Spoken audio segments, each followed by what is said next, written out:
எல்லாருக்கும் வணக்கம் மக்களே! எல்லாரும் எப்படி இருக்கீங்க? எல்லாரும் நல்லா இருப்பீங்கன்னு நம்புறேன். நாம இந்த காணொளியில என்ன பார்த்துக்கிட்டு இருக்கோம் அப்படின்னா, 2026 சட்டப்பேரவைத் தேர்தல் தமிழ்நாட்டுல நடக்கப் போற காரணத்தினால, எந்தெந்த கட்சிகள் எந்தெந்த மாரி எப்படியெல்லாம் வாக்கு சதவீதங்கள் வாங்கியிருக்காங்க, எந்த வாக்காளர்கள் எப்படியெல்லாம் வெற்றி பெற்றிருக்கிறாங்க, வாக்கு சதவீதங்கள் எந்த தேர்தல்ல எப்படியெல்லாம் இருந்திருக்கு, வரும் தேர்தலில் எப்படியெல்லாம் வாக்குகள் வாங்குவாங்க அப்படிங்கிற ஒரு தொகுப்ப பார்த்துக்கிட்டு இருக்கோம். அந்த வகையில நாம இன்னைக்கு பார்க்க போறது என்ன அப்படின்னு பார்த்தீங்கன்னா, கடலூர் மாவட்டத்தில இருக்க கடலூர் தொகுதிய தான் நம்ம பார்க்க போறோம். வாங்க நிகழ்ச்சிக்கு போலாம். கடலூர பொறுத்தமட்டிலும் பார்த்தீங்கன்னா, திமுகவோட கை மிகப்பெரிய பலத்தில இருக்கிறத நம்மளால பார்க்க முடியுது.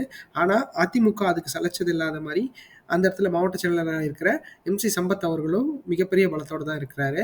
அந்த வகையில திமுக 1967, 1971, 1980, 1989, 1996, 2001, 2006, 2021ங்கிற முறையில இந்த இடத்துல வெற்றி பெற்றிருக்கிறாங்க. அதாவது சிட்டிங் எம்எல்ஏ கூட 2021ல திமுக சார்புல தான் இருக்கிறாங்க. அடுத்ததா பார்த்தீங்கன்னா, அதிமுகல என்றைக்குமே வெற்றி பெறாத, அதாவது 1977ல எம்ஜிஆர் அவர்கள் கட்சி தொடங்கி 1977ல முதல் தேர்தல்ல கடலூர்ல இவிங்க கோட்டைய கைப்பற்றியிருக்கிறாங்க. ஏன்னா, ஆக்சுவலா பார்த்தீங்க அப்படின்னா, திமுக தான் 2 தடவ வெற்றி பெற்றிருக்கு. அடுத்து அதிமுக வெற்றி பெற்றிருக்கு. அதுக்கப்புறமும் அ எம்ஜிஆர் அவர்கள் 1980, 1982 அந்த மாரி சம்திங் அந்த நாளுல எல்லாம் வெற்றி பெற்றாரு. 84ல வெற்றி பெற்றாரு. பட் ஆனா இந்த தொகுதியில 1970க்கு அப்புறம் 2011ல எம்.சி. சம்பத் அப்படிங்கிறவரு மட்டும் தான் இந்த இடத்துல மிகப்பெரிய வெற்றி பெற்றிருக்கிறத நம்மளால பார்க்க முடியும். அதனாலேயே எம்.சி. சம்பத் அவர்களுக்கு 2016ல மினிஸ்டர் போஸ்ட் குடுத்தாங்க ஜெயலலிதா அவர்கள். அந்த வகையில பார்க்குறப்போ 1977, 2011, 2016 இதுல வந்து பார்த்தீங்க அப்படின்னா, இரட்டை இலை ஜெயிச்சிருக்கு. அடுத்தது இந்திய தேசிய காங்கிரஸ் பார்த்தீங்க அப்படின்னா, 1957, 1962, 1984, 1991 முறையில இந்த இடத்துல வெற்றி பெற்றிருக்கிறாங்க. அடுத்ததா தமிழ்நாடு டெய்லர்ஸ் பார்ட்டி அப்படிங்கிறவர் ராமசாமி படையாச்சியார் அவர் தொடங்கிய தமிழ்நாடு டெய்லர்ஸ் பார்ட்டி 1952ல கடலூர் தொகுதியை அவங்க கைப்பற்றியிருக்கிறத நம்மளால பார்க்க முடியுது. அடுத்ததா பார்த்தீங்க அப்படின்னா, கடலூர் தொகுதி எத்தனை முறை எந்தெந்த கட்சிகள் வெற்றி பெற்றிருக்குன்னு பார்த்துருவோம்.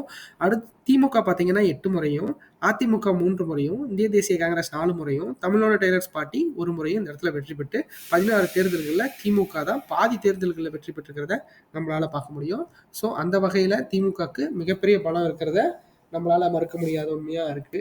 அடுத்ததா பார்த்துட்டீங்க அப்படின்னா, கடலூர் தொகுதியோட சட்டமன்ற எலெக்ஷன் நிலவரங்கள் என்னங்கிறத பார்த்துருவோம்.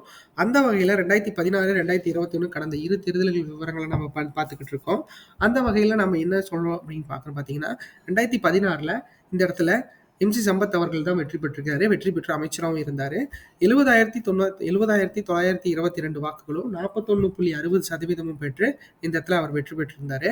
அடுத்ததா பார்த்தீங்கன்னா, திமுக சார்புல யார் போட்டியிருந்தாங்க அப்படின்னு பார்த்தீங்கன்னா, திமுக சார்புல 2016ல புகழேந்தி இலா புகழேந்தி அப்படிங்கிறவர் போட்டியிட்டு 46,509 வாக்குகளும் 27.30% இந்த இடத்துல பெற்றிருக்கிறாங்க. அடுத்ததா தமிழ் மாநில காங்கிரஸ் சார்புல இந்த இடத்துல பார்த்தீங்க தமிழ் மாநில காங்கிரஸ் மூப்பனார் சார்புல அதாவது மக்கள் நல கூட்டணியில இருந்த தமிழ் மாநில காங்கிரஸ் 20,608 வாக்குகளும் 12.10% பெற்று இந்த இடத்துல 3ஆம் இடத்துல இருக்கிறாங்க. அடுத்ததா பாட்டாளி மக்கள் கட்சி இந்த இடத்துல தனிச்சு போட்டியிட்டு தாமரை கண்ணன் அப்படிங்கிறவர் போட்டியிட்டு 16,905 வாக்குகளும் 9.90% வாங்கி அவங்க தனி பெரும்பான்மையை இந்த இடத்துல காட்டியிருக்கிறாங்க. அடுத்து 2021ல மிகப்பெரிய வாக்கு எதிர்பார்ப்போட நடைபெற்ற இந்த தேர்தல்ல எம்.சி. சம்பத் தோல்வி தழுவியிருக்கிறாரு. அந்த வகையில ஐயப்பன் அப்படிங்கிறவர் திமுக சார்புல போட்டியிட்டு 84,563 வாக்குகளும் 46.80% பெற்று இந்த இடத்துல வெற்றி பெற்றிருக்காரு. இவரு கடந்த 2006 தேர்தலிலும் இவர் தான் போட்டியிட்டு வெற்றி பெற்றதா குறிப்பிடத்தக்கது. அடுத்தது எம்.சி. சம்பத் அவர்கள் அதிமுக சார்புல 79,412 வாக்குகளும் 43.90% பெற்று இந்த இடத்துல தோல்வி தழுவியிருந்தாரு. அடுத்து நாம் தமிழர் சார்புல பார்த்தீங்க அப்படின்னா, ஜலதீபன் அப்படிங்கிறவர் போட்டிக்கிட்டு 9,563 வாக்குகளும் 5.30% பெற்று இந்த இடத்துல 3ஆம் இடத்துல இருந்திருக்காரு. அடுத்தது கடலூர் மக்களவை தேர்தல் விவரங்களை பார்த்துடலாம். அந்த வகையில 2019, 2024 தேர்தலை நம்ம பார்த்துக்கிட்டு இருக்கோம். அந்த வகையில 2019ல கடலூர் தொகுதியில 53,590 வாக்குகள் அதிமுக பெற்றிருக்கிறது. 25.44% பெற்றிருக்கு. அடுத்ததா திமுக பார்த்தீங்கன்னா 84,262 வாக்குகளும் 40% இந்த இடத்துல பெற்று இந்த இடத்துல அவங்களோட பெரும்பான்மையை காட்டியிருக்கிறாங்க. அடுத்தது நாம் தமிழர் கட்சி சார்பில் போட்டியிட்டு 9,092 வாக்குகள் மட்டும் பெற்று 4.32% இந்த இடத்துல நாம் தமிழர் கட்சி 2019 எலெக்ஷன்ல பெற்றிருக்கிறத நம்மளால பார்க்க முடியுது. அடுத்து 2024 மக்களவைத் தேர்தல் கடந்த ஆண்டு நடந்து முடிந்த 2024 மக்களவைத் தேர்தல் விவரங்கள பார்த்துடலாம். இந்த இடத்துல அதிமுக தனிச்சு 37,643 வாக்குகளும் 19.30% பெற்று இந்த இடத்துல மிகவும் வலிமை குன்றி இருக்கிறத நம்மளால பார்க்க முடியும். மாவட்ட செயலாளரான எம்.சி. சம்பத் அவர்கள் இந்த தேர்தல்ல என்ன முறையான வாக்குகள் வாங்குவார் அப்படிங்கிறத பொறுமையா பார்க்கலாம். அவர் தான் கேண்டிடேட்டா இருக்கவும் அதிக வாய்ப்பு இருக்கிறத நம்மளால உணர முடியும். அடுத்து திமுக அந்த இடத்துல அசுர பலத்தோட இறங்கி 70,762 வாக்குகள், அதாவது திமுகவின் கோட்டையாக கருதப்படுகிற கடலூரை அவங்க தான் இந்த தடவையும் பெற்றிருக்கிறாங்க. அந்த வகையில் 39.36% பெற்று 76,762 வாக்குகள் திமுக பெற்று 2024 மக்களவைத் தேர்தலில் வெற்றியும் பெற்றிருக்காங்க கடலூர் தொகுதியில். அடுத்தது பாஜக, பாமக கூட்டணியில என்டிஏ கூட்டணி பார்த்தீங்கன்னா 31,396 வாக்குகளும் 16.10% பெற்று இந்த இடத்துல அவங்க 3ஆம் இடத்துக்கு தள்ளப்பட்டிருக்கிறாங்க. அடுத்ததா பார்த்தீங்கன்னா நாம் தமிழர் சார்பில் போட்டியிட்டு 11,515 வாக்குகளும் 5.90% பெற்று இந்த இடத்துல 4ஆம் இடத்தை நாம் தமிழர் கட்சி பெற்றிருக்கிறத நம்மளால பார்க்க முடியுது. அடுத்ததா பார்த்தீங்கன்னா கடலூர்ல 4 வருஷம் எலெக்ஷன் ரிசல்ட் அதாவது பார்த்துட்டு எந்த விதத்துல வாக்குகள் வாங்கியிருக்காங்க அப்படிங்கிற அனலிஸ் பார்த்துட்டு இருக்கோம். அந்த வகையில பார்க்குறப்போ இந்த இடத்துல அதிமுகவோட நிலை எப்படின்னு பார்க்கலாம். 2016 41.60% இருந்த அதிமுகவோட வாக்கு நிலை 2019 25.44ஆகவும் 2021 33.60%ஆகவும் 2024 19.30%ஆகவும் குறைஞ்சு மிகப்பெரிய தோல்வியை அதிமுகவுக்கு இந்த இடத்துல இங்கே பெற்றுக் கொடுத்துருக்கு. ஸோ அந்த வகையில் பார்க்குறப்போ இந்த இதை நம்ம கொஞ்சம் அனலைஸ் பண்ணி என்னங்கிறத நம்ம பார்த்தே ஆகணும். அடுத்ததாக பார்த்தீங்க அப்படின்னா திமுக சார்பில் இந்த இடத்துல போட்டிக்கிட்டு திமுக சார்பில் 2016 27.30ஆகவும் 2019 40%ஆகவும் 2021 47.70%ஆகவும் 2024 39.36%ஆகவும் வாங்கியிருக்காங்க. ஆனால் அதிமுக 19.30% தான் வாங்கியிருக்காங்க. அதிமுக விட 20% வாக்குகள் வந்து திமுக இந்த இடத்துல அதிகமாக கூடுதலாக பெற்றிருக்கிறதுங்கிறது திமுகவுக்கு மிகப்பெரிய பலம் அப்படிங்கிறதுல நம்மளுக்கு எந்த ஒரு ஐயமும் இல்லை. அடுத்ததான் நாம் தமிழரை பொறுத்த மட்டும் பார்த்தீங்கன்னா ஃபர்ஸ்ட் தேர்தலையே இவங்க 7% வாக்குகள் வாங்கியிருக்காங்க. ஏன்னா கடலூர் தொகுதியில் 2016 கட்சி தலைவரான நாம் தமிழர் கட்சியின் தலைவரான சீமான் அவர்கள் தான் போட்டிட்டாரு. அந்த வகையில் 7.30% இந்த இடத்துல சீமான் அவர்கள் தனிச்சு போட்டிட்டு வாக்குகள் வாங்கியிருக்காங்க. அதனாலேயே 2016 வாக்குகள் வந்து திமுகவுக்கு இது தோல்வி முகம் காட்டுறதுக்கு சீமான் அவர்களோட காரணமாக கூட இருக்கலாம். அடுத்தது 2019 4.32%ஆகவும் 2021 8.10%ஆகவும் 2024 5.9%ஆகவும் வாங்கி இந்த இடத்துல ஒரு கணிசமான வாக்கு வங்கியை நாம் தமிழர் பெற்றிருக்கு அப்படிங்கிறதுல எந்த ஒரு ஐயமும் இல்லை.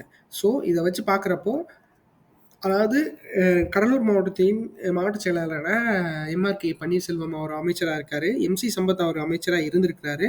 ஸோ இதெல்லாம் வச்சு பார்க்குறப்போ இந்த கடலூர் தொகுதி மிகப்பெரிய போராட்டத்திற்கு உள்ளாக்கப்படும் அப்படிங்கிறதுல எந்த ஒரு ஐயமும் இல்லை. அடுத்து கடலூர் தொகுதி வாக்காளர்கள் நிலவரம் பற்றி பார்த்துருவோம்.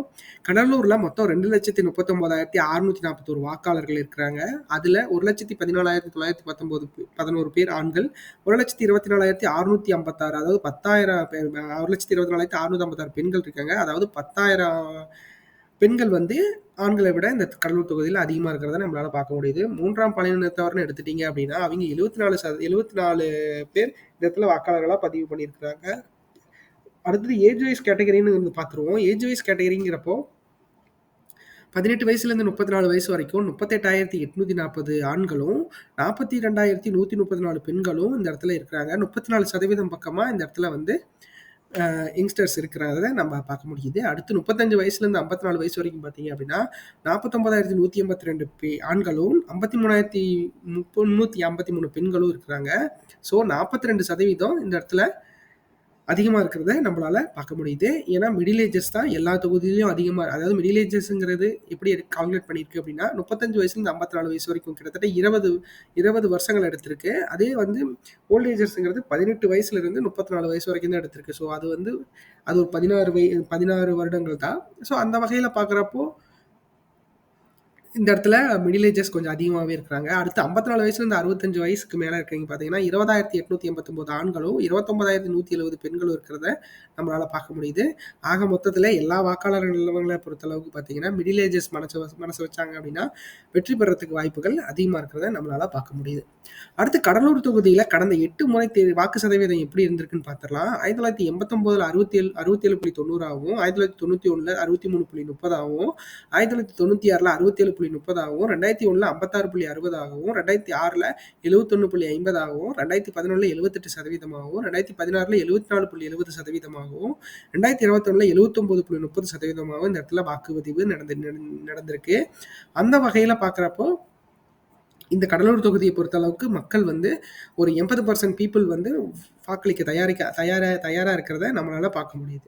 2026 தேர்தல் வாக்குப்பதிவு எதிர்பார்ப்பு சதவீதங்கிறது பார்த்தீங்கன்னா இந்த தேர்தலை பொறுத்த அளவுக்கு 77.33% இருக்கிறதுக்கு வாய்ப்புகள் இருக்கிறதா நம்ம அனலைஸ் சொல்லுது. ஸோ அதை வச்சு பார்க்குறப்போ 100% வரணும் அப்படிங்கிறது தான் என்னோட ஆசையாக இருக்குது. அதை எப்படி பண்ண போகிறாங்க மக்கள் அப்படிங்கிறத நம்ம பொறுத்திருந்து பார்ப்போம். அடுத்ததா 2026 சட்டப்பேரவை தேர்தலில் கடலூர் தொகுதி வாக்கு எதிர்பார்ப்பு 2026 எவ்வளோ இருக்கும் அப்படின்னு பார்த்தீங்கன்னா அதிமுக வெற்றி பெறத்துக்கு வாய்ப்புகள் இருக்கிறதா இந்த இடத்துல நம்மளுக்கு தெரியுது. ஏன்னா அதிமுகக்கு மிகப்பெரிய கோட்டையாக அது கருதப்படங்காட்டி இப்போ எம்சி சம்பத் அவர்களோட நிலைமை ரொம்ப பீக்கில் இருக்குங்காட்டி அவர் இந்த இடத்துல வெற்றி பெறுவார் அப்படிங்கிறதுல நம்ம சோஷியல் மீடியா வச்சு நம்ம சொல்ல முடியும். அந்த தொகுதி வாக்காளர்கள் நிலவரங்களும் அப்படி தான் இருக்குது. ஏன்னா பாமக கூட்டணியில் சேர்ந்தாங்க அப்படின்னா இந்த தொகுதியில் கடலூர் வெற்றி பெறத்துக்கு வாய்ப்புகள் கொஞ்சம் கூடுதலாக இருக்குது. அந்த வகையில் அதிமுக 38.69% வாங்கி 71,696 வாக்குகள் வாங்குறதுக்கு வாய்ப்புகள் அதிகமாக இருக்குது. இதே திமுக இந்த இடத்துல 30.60% வாங்கி 56,710 வாக்குகள் வாங்குறதுக்கு வாய்ப்பு இருக்கிறத நம்மளால பார்க்க முடியும். இந்த இடத்துல நாம் தமிழர் கட்சி எப்பயுமே 8% மேலே வாக்கு வாங்கியிருக்காங்க. ஸோ 2026 ஒப்பிடுறப்போ 11% வாங்குவாங்க அப்படிங்கிறதுல கொஞ்சம் கருத்து நிலவுது. ஸோ அதை வச்சு பார்க்குறப்ப 11% வாங்குவாங்க. 20,384 வாக்குகள் வாங்குறதுக்கு வாய்ப்புகள் இருக்கிறத நம்மளால பார்க்க முடியுது. அடுத்து புது வரவான தமிழக வெற்றிக் கழகம் விஜய் அவர்களின் தலைமையிலான தமிழக வெற்றிக் கழகம் பார்த்தீங்கன்னா 19.08% வாங்குறதுக்கு இந்த இடத்துல அதிகமான வாய்ப்பு இருக்கிறத நம்மளால பார்க்க முடியும். திமுகவோட ரேஷியோ குறைஞ்சதுக்கு காரணமும் தமிழக வெற்றிக் கழகத்தோட இன்வால்மெண்ட் தான். ஸோ அதை வச்சு பார்க்குறப்போ 19.08%, 35,358 வாக்குகளும் வாங்குறதுக்கு தமிழக வெற்றி கழகத்துக்கு மிகப்பெரிய வாய்ப்பு இருக்கிறத நம்மளால பார்க்க முடியுது. அடுத்ததா பார்த்தீங்கன்னா கூட்டணி எதிர்பார்ப்பு நம்ம சொன்னதை போலதான் அதிமுக கூட்டணியில் பாஜக, பாமக, தேமுதிக, தமாக போன்ற கட்சிகள் இருந்தால் 38.69% வாங்குறதுக்கு மிகப்பெரிய வாய்ப்பு இருக்கிறத நம்மளால பார்க்க முடியும். ஸோ எந்த கட்சிகள் எப்படி இணையும் அப்படிங்கிறத நம்ம பொறுத்திருந்து தான் பார்க்கணும். இந்த கட்சிகள்லாம் இணைந்தால் இந்த வாக்கு வித்தியாசங்களில் மாறுபாடுகள் இணைந்தால் இந்த கட்சி மாறுபாடுகள் இருக்காது. இணையாவிட்டால் இந்த இடத்துல கட்சிகளோட ஓட்டு சதவீதங்கிறது கண்டிப்பாக மாறுபாடு இருக்கும் அப்படிங்கிறதுல நான் எந்த ஒரு ஐயமும் இல்லை. ஸோ இப்போ இருக்கிற சூழ்நிலையை பொறுத்து நம்ம ஒரு அசம்ஷன் எடுத்திருக்கோம். அந்த வகையில் 38.69% வாங்குறதுக்கு வாய்ப்புகள் இருக்கிறத நம்மளால பார்க்க முடியுது.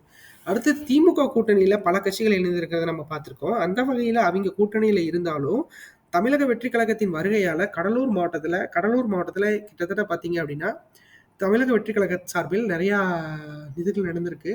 அந்த வகையில் பார்க்குறப்ப திமுகவுக்கு இந்த இடத்துல ஒரு ட்ராபேக் இருக்கிறத நீங்கள் பார்த்து தெரிஞ்சுக்கணும்.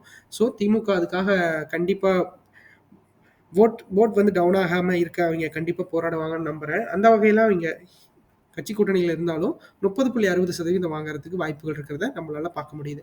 அடுத்து நாம் தமிழர் கட்சி இந்த இடத்துல 11% வாங்குறத நம்ம ஃபர்ஸ்டே சொல்லியிருந்தோம். அந்த வகையில் 11% வாங்குறதுக்கு வாய்ப்புகள் இருக்குது. அடுத்ததான் தமிழக வெற்றி கழகத்திற்கு இந்த தேர்தல் என்னதான் வந்து டெபியூட் தேர்தலாக இருந்தாலும் அவங்க பிரபலமான சினிமா நடிகர் அப்படிங்கிற காரணத்தினால அவருக்கு இந்த இடத்துல மிகப்பெரிய செல்வாக்கு இருக்கிறத நம்மளால பார்க்க முடியுது. கடலூரை பொறுத்த மட்டும் பார்த்தீங்க அப்படின்னா அதிமுகக்கு தமிழக வெற்றி கழகத்துக்கு ஒரு சின்ன வெற்றி வாய்ப்பு இருக்கிறத நம்மளால பார்க்க முடியும். ஆனால் அனலைஸ் படி பார்க்குறப்போ 19.08% வாங்குறதுக்கு வாய்ப்புகள் அதிகமாக இருக்கிறத நம்மளால் பார்க்க முடியும். இந்த காணொலி உங்களுக்கு பிடிச்சிருக்குன்னு நம்புகிறேன். இந்த காணொலி பிடிச்சிருந்தா சப்ஸ்கிரைப் பண்ணுங்கள், லைக் பண்ணுங்கள், எங்கள் சேனலை தொடர்ந்து ஃபாலோ பண்ணுங்கள். நாங்கள் நிறையா செய்திகள் உங்களுக்காக வழங்குறதுக்கு ரெடியாக இருக்கோம். ஒவ்வொரு நாளும் ஒவ்வொரு தொகுதி தேர்தலில் நாம் இப்போ இன்றைக்கி பார்த்துக்கிட்டோம், நம்ம கடலூர் பார்த்துட்டோம். நெக்ஸ்ட்டு ஒரு நல்ல ஒரு தொகுதியாக பார்க்குறதுக்கு முன்னாடி எல்லாத்துக்கும் வணக்கம். எல்லாம் போய்ட்டு